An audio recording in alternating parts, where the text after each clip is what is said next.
Hello and welcome to AI for Developers. I'm Chaitanya talking bot. Today's lesson is titled Bias Detection and Mitigation in AI Systems. Imagine a recipe for cookies that always uses too much salt because the original recipe writer liked salty cookies. That's bias in AI. Our AI learns from data, and if that data reflects unfair or inaccurate assumptions, the AI will make unfair or inaccurate predictions.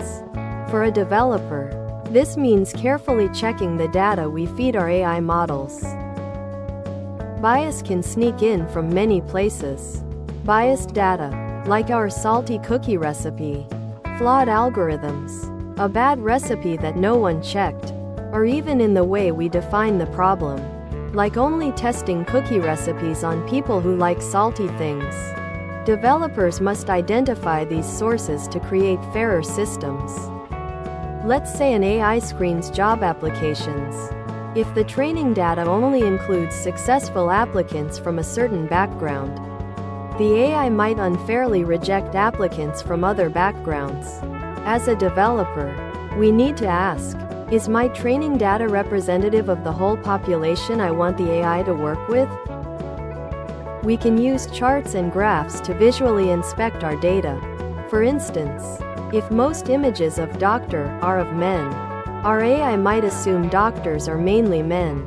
As developers, creating these visuals is a key step in finding potential bias.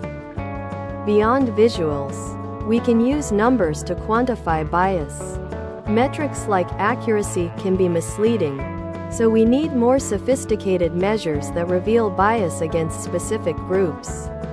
As developers, understanding these metrics is crucial for fair AI. One way to fix bias is to add more data to correct imbalances. If our AI has very few pictures of female doctors, we add more. As developers, this might involve collecting new data or using techniques like image generation. Sometimes, the problem is the algorithm itself. Developers can modify the algorithm to be less sensitive to biased features. Imagine changing the cookie recipe to reduce salt, even if the original recipe called for it. Bias isn't fixed once and for all. We need to keep an eye on our AI's performance over time and re-evaluate for bias regularly. As developers, building this monitoring into the system is vital. Thanks for watching. If you found this helpful, make sure to subscribe to our channel and hit the like button.